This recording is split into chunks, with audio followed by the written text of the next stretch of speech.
Hello everybody. Welcome to this new video where I want to talk about STEM.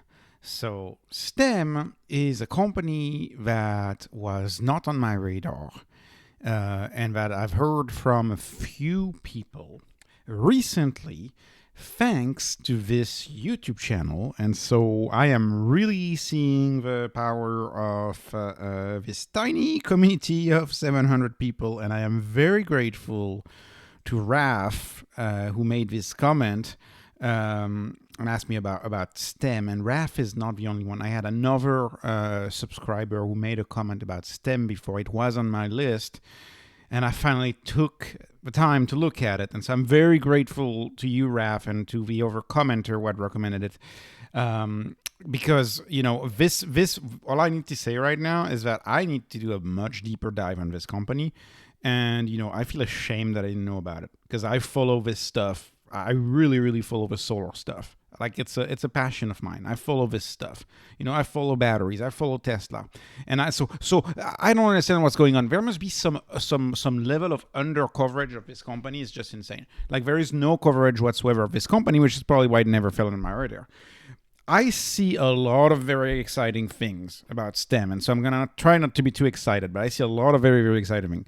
First of all, they're clearly a Tesla Powerwall and their AutoBidder software competitor. They're in direct competition for this side of the business with Tesla. Now, as you know that doesn't bother me too much because I believe this market is so huge, which is why I'm not bothered. And I also know that there is compatibility because, for example, someone could decide to use Athena, which is the STEM software, and I see no reason why they couldn't use Athena with the Tesla battery pack, right? I don't see any reason why we couldn't use it with a Tesla battery pack, battery storage solution. Their Powerwall is the individual solution, but of course Tesla as the megapack. So the way to look at it is really competition against the megapack with AutoBidder. So STEM competes against Tesla megapack and the AutoBidder, and Enphase competes against the Tesla Powerwall and the Tesla software. But nonetheless, these three companies, whether it's STEM, Tesla's Megapack and the battery on the wall business, right, Powerwall business, and Enphase and their residential solution, these three companies are in the same field and they're in the same sector. And so, when I started studying STEM and what STEM is doing, the truth is it literally sent chills down my spine. That is the truth, because I mean you're talking about. And I mean, this is so relevant, which is why I'm getting confused studying this company, thinking about the numbers. Because, as you know, I'm very bullish on Enphase. And I don't think too many people talk about Enphase online. But I'm very bullish on Enphase because my vision for Enphase, and to a lesser extent the Tesla Powerwalls, but Tesla's not focused on that. My vision is that, of course, every single family house in the US is going to be off-grid. Everybody's going to be off-grid because these technologies follow exponential cost curves. So they're going to get so much cheaper, and it's going to be very obvious for everyone that electricity is made on your roof. You know, just like ice is made in the fridge. That's as obvious as this is going to get because, you know, the efficiency of solar panels has just begun its S-curve. They're going to get so much more efficient and they're going to get so much cheaper. I've seen that conversion for residential solution for a long time. And of course, I've seen that because, you know, I've been a homeowner for a while. And so I see the benefit and the value. The Megapack, right? I'm aware of the benefit of a Megapack as well through the Tesla lens, but much of the investing in Tesla thesis is electric vehicles, right? For me as well, for most people. This company is trying to do what Enphase does for residential to the enterprise. Their long-term plan, to me, I don't know if they admit it or not, but to me, the long-term plan of this company is to take even the biggest companies out there off the grid, literally undercutting utilities. You know, literally undercutting utilities. I'm even concerned we're going to have a need for utilities in the future, because when you think about commercial real estate or commercial enterprises, An apartment building qualifies as a commercial enterprise. So I see no reason why apartment buildings can't be designed with solar panels, and you can just use those solar panels to power the system, right? It may just make a difference from maybe high rise. Maybe high rises are a little different, but even then, if you look at the future and if you look at where we are headed, electricity is getting decentralized. That's what I call in this channel the energy independence revolution, or broadly the energy revolution sector. And that's one of the truths that I'm the most certain of. I've been following solar panels for 10 plus years. I worked in the solar business before, and when I see a company like STEM and what they're trying to do, I'm just stunned, and I will try to curb my enthusiasm and be a little objective here to tell you more about STEM. So let me tell you more about STEM. So STEM is a designer, right, an engineering firm at its core that designs battery cells and power electronics. Made by others. They do not make them. And then they add a management software layer, which would be their Athena software. So they're at their core, they are a system design and engineering company that help procure systems for firms. They're a procurement company because they know where to buy that supply, right? And that supply is in short supply. And they are a software company because they deal with everything from reselling to the grid to saving money to managing the whole system. It's a very complex company. For example, and I'm sure they don't tell it because of competitive advantage reasons, they don't say where the batteries comes from. They don't say where the supply comes from, which leads me to assume they're Chinese batteries, probably from one of the many specialized cities in China that focus on making these batteries. And all they say is we have no issues with supply chain. Well, that's, of course, to understand that because the more entry-level quality batteries are flooding the market. And when you're an enterprise, you're really not limited by space too much in where to put your batteries. Like, it's not like a car where you need a specific battery with specific energy densities. So I couldn't find their brands that they use, but I'd like to know. But I couldn't find. All I could find on their website is our strong relationship with tier one hardware suppliers help customers find the right solutions. That's all I could find. I'm sure there's a little competitive advantage that they don't want to say which batteries are in those megapacks, quote unquote. They're not megapacks, but it's the competitor, right? The competitor. So what else will I say? Well, the company appears to be growing like a weed. They're adding more and more products to their lineup, right? And they're scattered. Although I don't mean it in a negative way. They're more spreading their net really wide in relating services. So they do energy storage on its own. Energy storage on its own. I mean, that's very, very smart. It's pretty much the industrial company who's getting charged peak rates. They would use an energy storage system where they would only pump electricity from the grid when it's cheap, and when there's a peak, they would move entirely to their storage.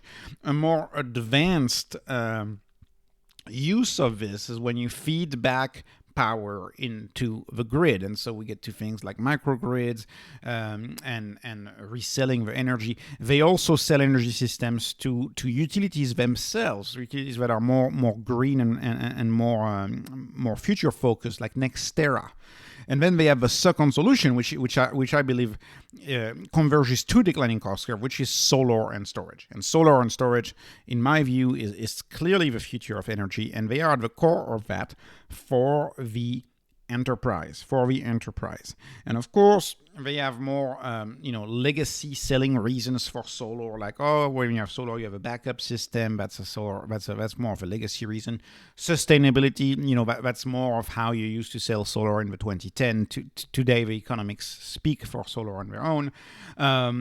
One more thing that they've added recently is EV charging, commercial EV charging. You can't charge a truck with your regular utility system because you probably need to have something in the order of 1 megawatt in order to charge a truck quickly. And so these batteries are central to charging electric trucks, bigger electric vehicles.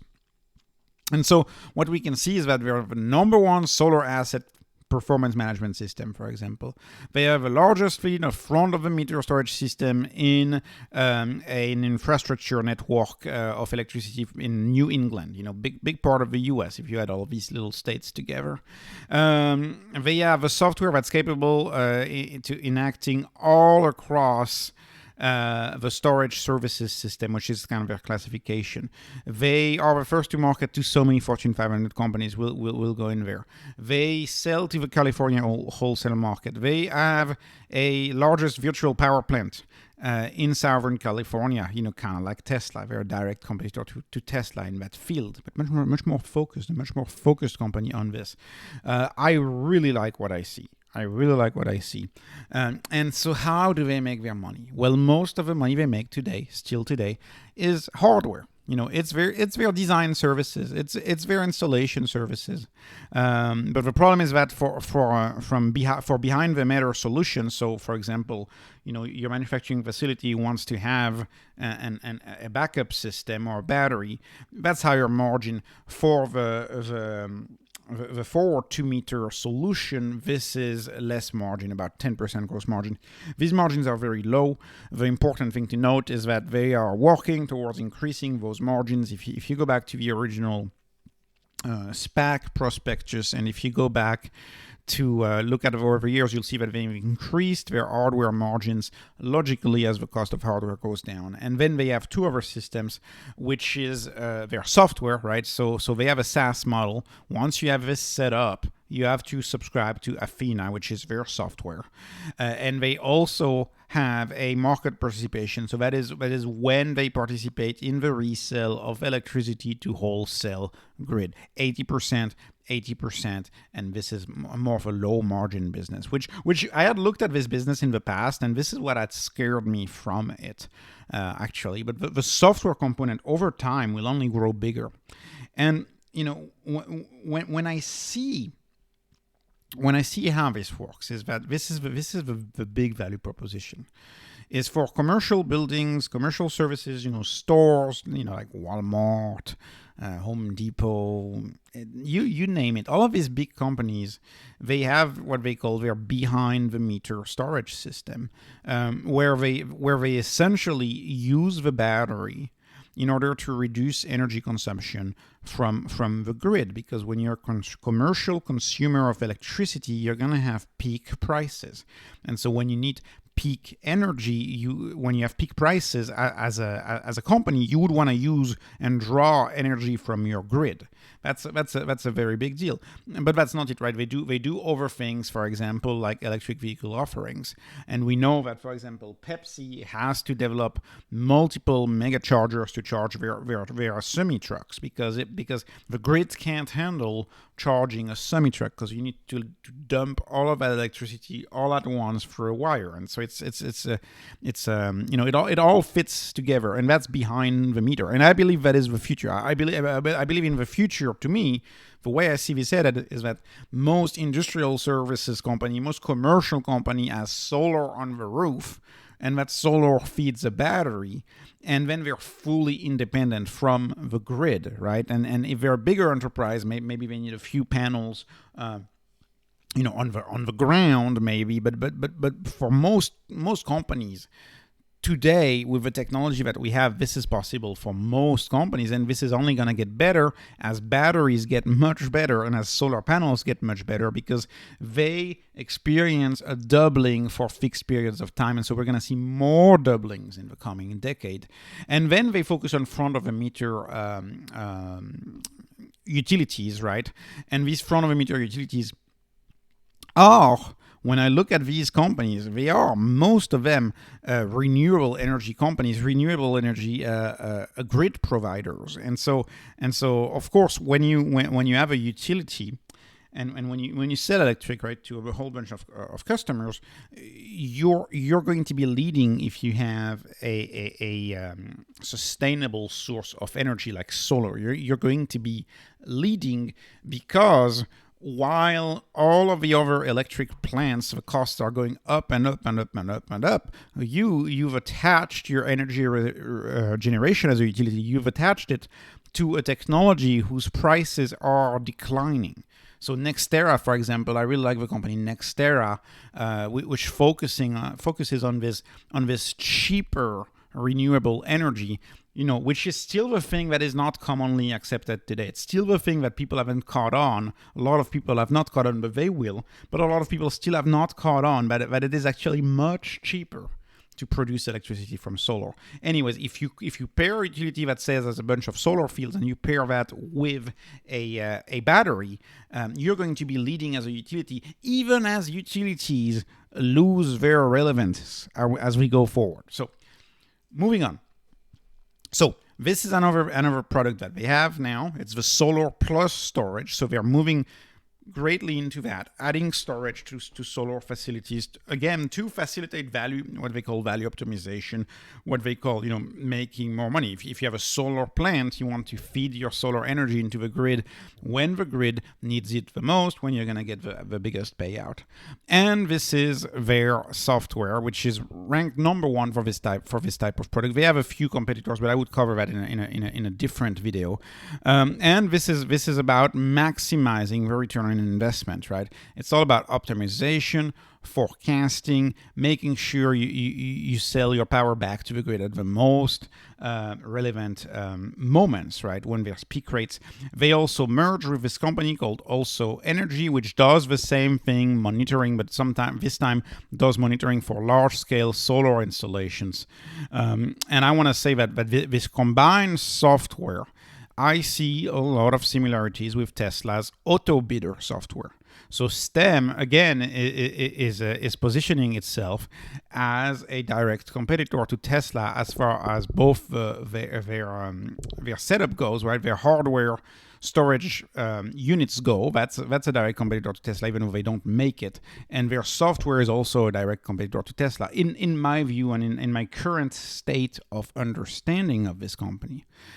So gross margin are still awful to me. I mean, they're 11%. That's what turned me off from the company. That's why I didn't look at it. I had heard of it, but never really dig deeper because I go on a financial analysis site and I'm like, what's the gross margin? It's 11%. And I'm like, why bother? They're close to losing money. Actually, they had negative margins when they got started. So first of all, noteworthy to see that it's trending in the right direction, right? More than doubled.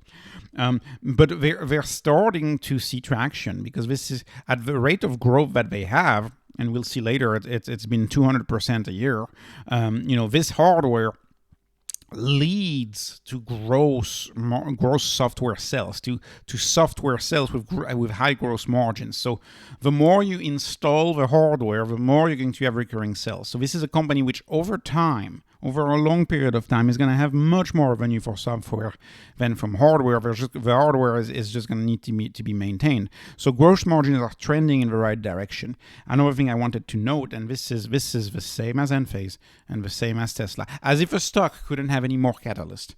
But this company is in line too to benefit from the IRA. And while there's a few direct tax credits and direct incentives that they'll benefit from, the biggest one is that depending on the project setup, when they do an offer to the client, the IRA is going to make their offers between 30 and 60% more compelling. So that's going to drive adoption for their battery storage system, which they source from different battery manufacturers, and that's going to drive adoption for Tesla's megapack. Tremendous adoption when the IRA is going to pick up a large portion of that bill, right? These companies are going to be able to capture these subsidies. It's going to be pretty darn insane if you ask me. So moving on, and I think this is important to point out, is the growth has been stunning.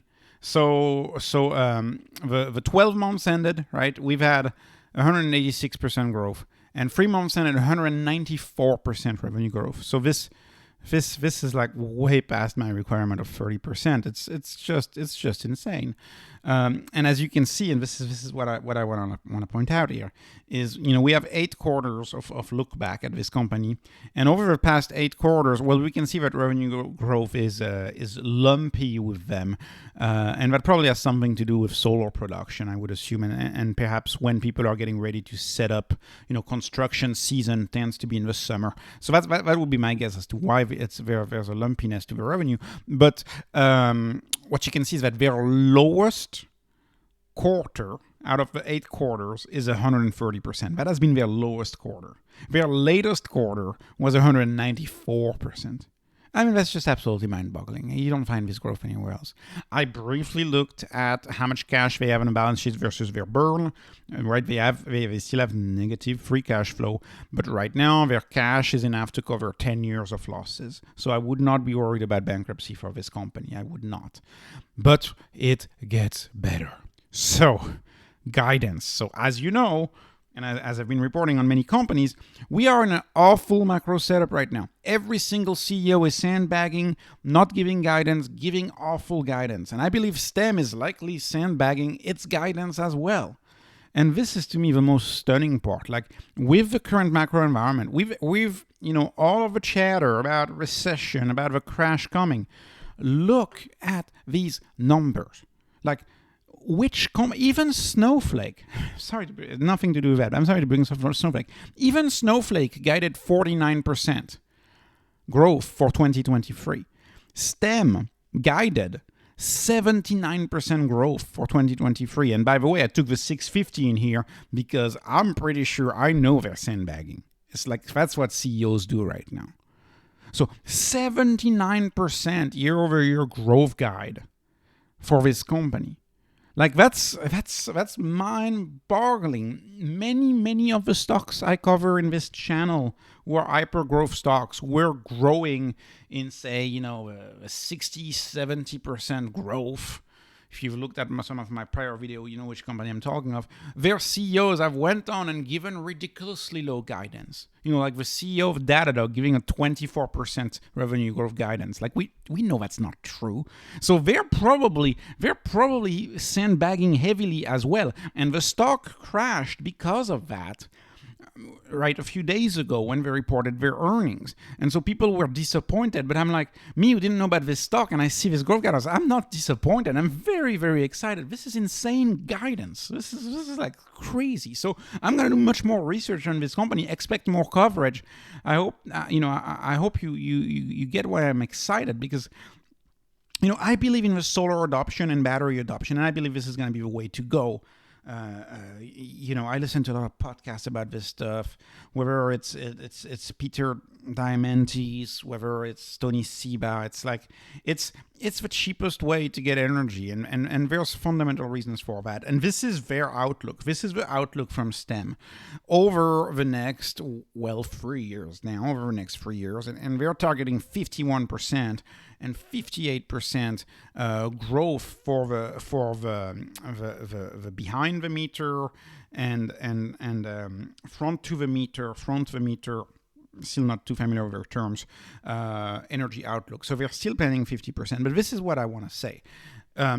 We've been very, very awful at predicting anything that has to do with batteries, anything that has to do with electricity adoption. Whether it's EVs, whether it's photovoltaic, or whether it's batteries, we've always been historically wrong in our forecast. And so I have a very famous chart that I always show for solar, showing how wrong we were for solar. But this chart is a little old. It's from 2015. But if you pause the video, you can see that the delta between forecasts from leading experts, right, leading publications and reports, the forecast, which would be these crosses right here, these forecasts have always been way off. Way off. And we've always beat the forecast. And so I see no reason why batteries and solar is not going to get adopted much more than the current forecast, which is a recurring trend that we've seen. Nobody would have imagined that Tesla would become this big, this fast, and I believe energy storage is following the same forecast, and so. They are guiding 50%, which, don't get me wrong, I'm extremely excited about. I'm extremely excited about 50%. But we may realize that these forecasts are actually low compared to the fact. And so, I said this before, I'll say it again. I wish there was much more coverage of this company. All I see is green flags everywhere, but much more due diligence is needed on my end. This company has a lot of moving parts, a lot of products. This is not a single product company. This is a multi-product company in an industry that I know a little less because it is more related to the grid itself, right? I think I'm pretty good at understanding the economics of a single home, but understanding how utilities get disrupted and grid I believe is going to be disrupted is very, very, very fascinating to me. And when I read this, and when I spend a lot of time looking at the company tonight, and their reports, I don't understand how classical, traditional utilities that do natural gas, for example, how are they not scared right now? Like you should be so scared, because these utility companies have very, very, very long-term debt, which matures way in the future. It's commonly accepted that utilities can get so much more in debt because they assume that the payoff for, I don't know, that plant that you're building to make electricity, they're assuming the payoffs are gonna last 50 years into the future. Well, I got some news. It's not gonna last 50 years into the future. This is gonna be so disrupted. And they are leading their own disruption, because if you look at the transmission companies, which granted they don't entirely depend on those prices, but those quasi government like entities that transfer electricity from utilities to customers, I've raised the prices, and I see it myself in my own electric bill. It's actually close to 50% of my own electric bill is those transmission charges. And these companies that transmit current over transmission lines, they're much closer to governments, and so they're not good at reducing costs. And so even utilities are like seeing these crazy increases. And you can see over the past 8 years, the cost of transmitting energy has grown by if you average it out, by well over 100%. So a doubling to a large portion of the cost. And so what I ask is that, what if this doubles again? What if we have the grids be like, we need to update the grid, and starts investing heavily with 30-year notes, 50-year notes, and they don't see this change. They don't see that the grid is slowly going away, because you're going to have even major companies who are going to be able to fully operate off grid, which, today we may not see that just quite yet, because solar is it maybe not quite yet, but solar will get there. It will get there. And so it's all about the delta between the solar plus battery electric generation cost, which, by the way, if you take a very long-term view, is always going to be cheaper. And for residential, if you take a 5-year view, it's going to be cheaper. And you compare that to the price of the grid, that's the value proposition. And to give you an analogy here is, if you had, for Europe, don't use this analogy, but for the US this makes sense. If you had a $15 gallon of gas, a $15 a gallon of gas, every single person I know would switch to NEV, would run to NEV. Because, if gas is that expensive, then we're not talking about a 10x cheaper. We're talking about a 20 plus X cheaper, right? And I believe this is the same for grid rates. In some states, you get close to 30 cents a kilowatt hour. What if you double grid rates again? That's 60 cents. 60 cents per kilowatt hour, competing perhaps in the future, right? That's perhaps as high as it gets, competing with much cheaper solar and battery offers. Like, what's going to happen to utilities? I don't focus on shorting anything on this channel, but I'm very worried about utilities. It's one of the reasons also why I'm against dividend investing, because I know that a lot of people who buy dividend growth investing indices and plan on early retirement, those indices, those index funds are invested in utilities. Anyways, I think this is very, very telling. This is extremely exciting if you're into the solar field and if you're into the battery field, and this is very concerning if you're an utility, although most of them don't see it coming. I would argue right now. So, sorry this video was a little bit all over the place, but I'm very excited about STEM. I think STEM is a very exciting company. Note that I am not, I'm not answering that question yet. Is it a great investment? I need to do much deeper research, and I will be doing much deeper research and reporting it on the channel. But I do believe that this company has a tremendous potential to beat the denominator. They are at the heart and at the beginning of a revolution, along with Tesla, at a time where nobody sees it coming. And I would suggest, if you follow Tesla, that there's close to no analyst discussing the Tesla battery packs, the megapacks. There's close to no analyst talking about it. They don't see it coming, and I believe this company has tremendous disruption potential and really fits in the channel. So, thank you so much for watching. This was not investment advice, by the way. Thank you, Raf, for letting me know about this company. This is just entertainment, no investment advice. Please like, please subscribe. I hope you liked the video. Have a wonderful day.